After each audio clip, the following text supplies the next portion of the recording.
You're listening to Colorado Edition from KUNC. I'm Jocelyn Mesa Miranda.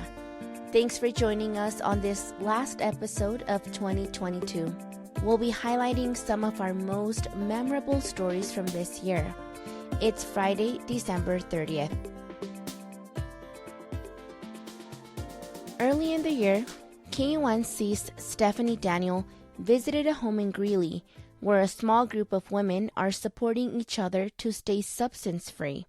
It's called a recovery residence, and as Stephanie reports, they're growing in number as more people choose to live in substance-free environments. In a one-story house on a quiet street in Greeley, Julia Birdsong is giving me a tour. This is my room. It has its own bathroom. Birdsong is one of 6 women living here. I'm an alcoholic, and I was living in a community setting, and I had relapsed. Last September, she moved into this Oxford house, a self-supporting and drug-free home. The national organization has over 2,400 recovery houses across the country. So I've been in Oxford for a little over 2 years. I love it. It gives me purpose. Residents are required to pay rent, be employed, attend 3 recovery-based meetings a week, and do chores. When a potential housemate calls about a room, she's got her talking points down. First, I tell them it's democratically run. There's no one person who runs the house. There's no manager of the house, and everyone has an equal say in any decision that affects the house. So we vote on everything. Each Oxford house has 6 officers, like president or treasurer. Residents serve a 6-month term, then rotate to a new position. We like individuals to feel like they have a voice and to feel like they have responsibilities. Taylor Wright is the senior outreach coordinator for Oxford House of Colorado and in recovery himself. Hey, I've actually got some responsibilities that are not using drugs. And it was the best feeling in the world to me. And I like to think that's the goal of every new member that's entering an Oxford house. There were 17 Oxford houses in the state in 2011. Today, there are 105, with plans to add 20 more by the end of the year. Yeah, I'm the president. So I'll call it in order. It's at 11:26. That's Lindy Reed. She and 4 other housemates are walking me through the weekly meeting, which is normally held on Sunday. We're going to go ahead and open with the Serenity Prayer. God, grant me the serenity. Reed also joined the house in September. An adult treatment court mandated she go to a sober living facility for her methamphetamine and opiate addictions. She says it was tough at first. In fact, housemate Julia Birdsong told her to be prepared to work. And it was. I hit the ground just running and wanting to help and do whatever I could to make it a more suitable place for all of us and for anybody else coming in. Reed recently celebrated 90 days of sobriety. She's looking for a job and applied to cosmetology school. I feel like I'm home here, but it took me losing everything and catching those charges to unfortunately get to where I'm at now, but I'm grateful for it. Recovery residences are growing in Colorado. In 2019, the state legislature passed a bill that created a new certifying body for them. Since then, certified recovery residences have nearly tripled. Oxford House is exempt from this certification because it's already regulated. I was an addict for 15 years before I found Oxford, so it's changed my life substantially. Deanna Darst is an outreach worker for Oxford House in northern Colorado. Oxford is successful not just because it's about being sober, but it's about living a life of recovery. She held multiple offices in her house before moving into regional and statewide leadership positions. Then she got a job working with the organization. Recently, Darst moved back into a house. It's not a requirement for staff. She just needed extra support. And so there really is that connection as well as that accountability that you find within your peers. My week has gone really well. I feel like I'm really picking stuff up at work. Back at the house meeting, Julia Birdsong is sharing how she's doing. Having the new job can be very stressful, but it hasn't been too bad. Birdsong and the other women can stay here as long as they want. A resident only gets kicked out if they relapse, don't pay their share of expenses, or have disruptive behavior. It's a grow or go program. Absolutely. If you're just wanting cheap rent, it's not the place for you because you are held accountable and your behavior matters. In December, Oxford House of Colorado had an occupancy rate of nearly 84% and an abstinence rate of over 96%. Meeting adjourned at 11:44. Second. All in favor? Aye. Stephanie Daniel, KUNC. Stephanie produced that story for us in February.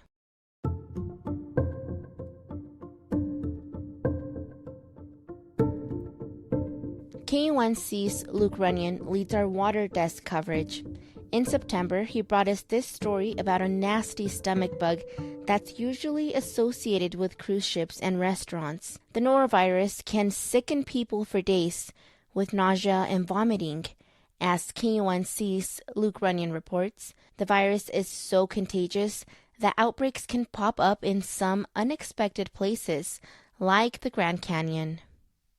Jackie King and a group of 14 friends launched their rafts into the Colorado River in early May. The trip started smoothly, other than it being unseasonably warm. But when they ran into other rafters, they were warned. Norovirus was sweeping through the canyon. By day 9, one person in King's group was sick. Stomach troubles. After patient 0, it was 1 to 2 people a day going down. Our worst day was when we ran Upset Rapid. Upset is a huge, roiling whitewater rapid right in the middle of the canyon. And we had 3 people go down almost instantly after we got through the rapid.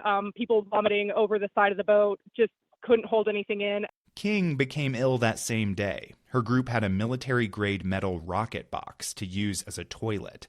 That's required of all rafters to store human waste from the 3-week-long trip. And theirs was getting a lot of use. You're sitting on a rocket box in the outdoors, in the middle of nowhere, hugging a bucket. And it's about as uncomfortable as you can imagine. King's group wasn't alone in its misery. Justice Burkett and his wife backpacked the canyon 2 weeks after King floated through. I would say about 2 hours after I started drinking the water from the river, my stomach was in tremendous pain. Like, it felt like there was like a balloon being blown up from inside of me that was like being overfilled. Both King and Burkett were part of what a new CDC report calls the largest documented outbreak of norovirus in the Grand Canyon backcountry. From April to June of this year, there were more than 200 confirmed cases, and likely a lot more that went uncounted. Sharon Hester is with Arizona Raft Adventures, which outfits trips in the canyon. She says a few of their guides got sick this spring, and it can be tough to keep germs from spreading even in the great outdoors. What they do is try to put them in a boat where they're the only one rowing, or they're the only person in that boat. Or if there's, someone else sick, it would be the sick boat where everybody would try to stay away. Hester says norovirus has been a problem in the canyon for years. The virus can live in the river's tepid water and then easily spread among groups who all use the same toilets and eat communally. The CDC report says the virus can even survive in beach sand, where rafters set up camps, allowing it to spread between trips. As the number of tourists visiting the national park has grown and outbreaks have become more frequent over the years, Hester says raft companies have been forced to change protocols. Don't vomit in the river, vomit in a garbage bag, isolate people, hand washing, it got more and more strict, making sure the water was always purified. By the time Jackie King's group of 15 people got off the river, all but 4 in her group had come down with norovirus. They'd even started adding small amounts of bleach to their drinking water to try and purify it. Even with all the stomach trouble, would it keep her away from another Grand Canyon trip? Oh, no. I am chomping at the bit to go back down and have a different experience. A trip where no one has to hug a bucket. I'm Luke Runyon in Grand Junction, Colorado. This story first aired in September. It's part of ongoing coverage of the Colorado River, produced by KUNC and supported by the Walton Family Foundation.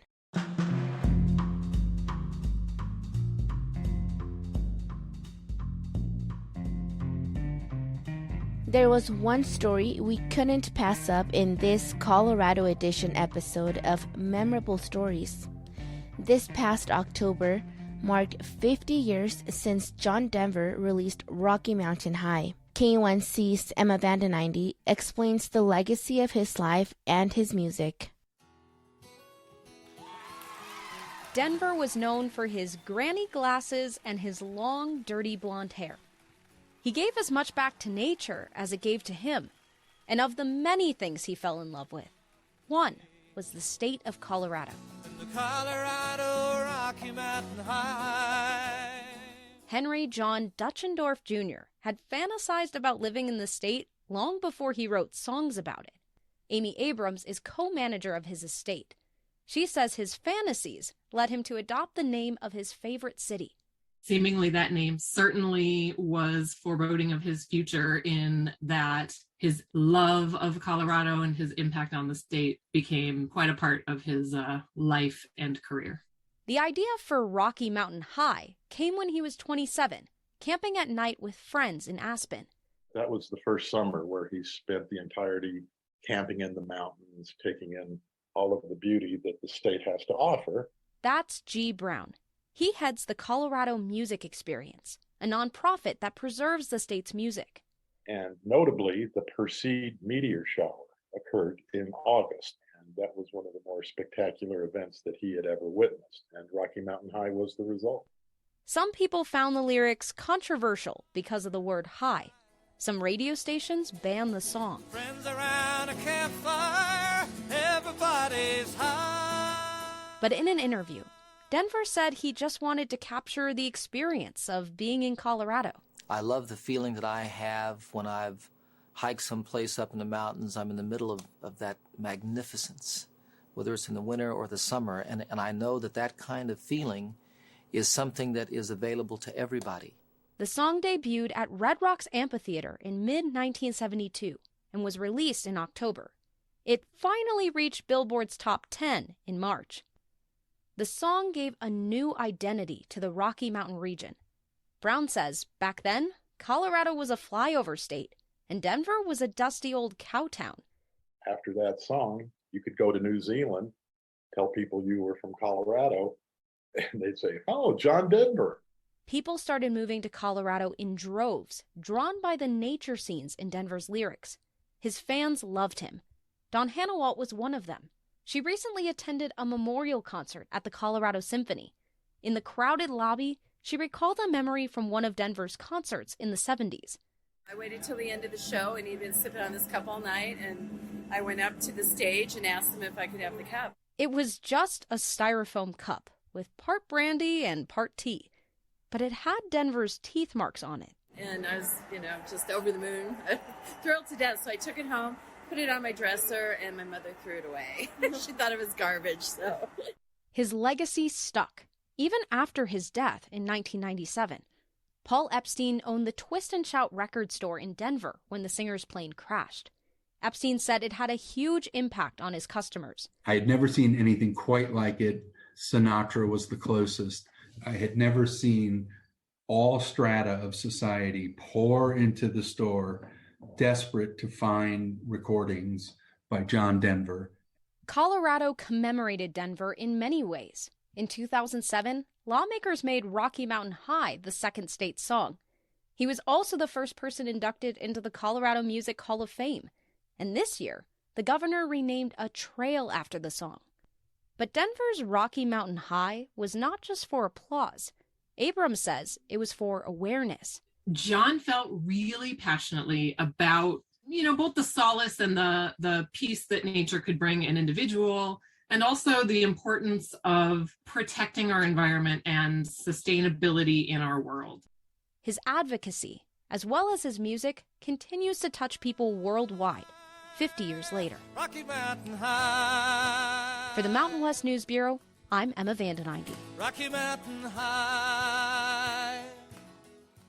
Emma first reported this story in October. That's all for today on Colorado Edition. Thanks for listening. The Colorado Edition podcast is posted every Friday. Just hit subscribe on your favorite podcast app. If there's a story you'd like to hear, send us an email at coloradoedition@k1c.org. Our theme music is composed by Colorado musicians Brianna Harris and Johnny Burrows. Other music in the show by Blue Dot Sessions. I'm Jocelyn Mesa Miranda. Happy New Year!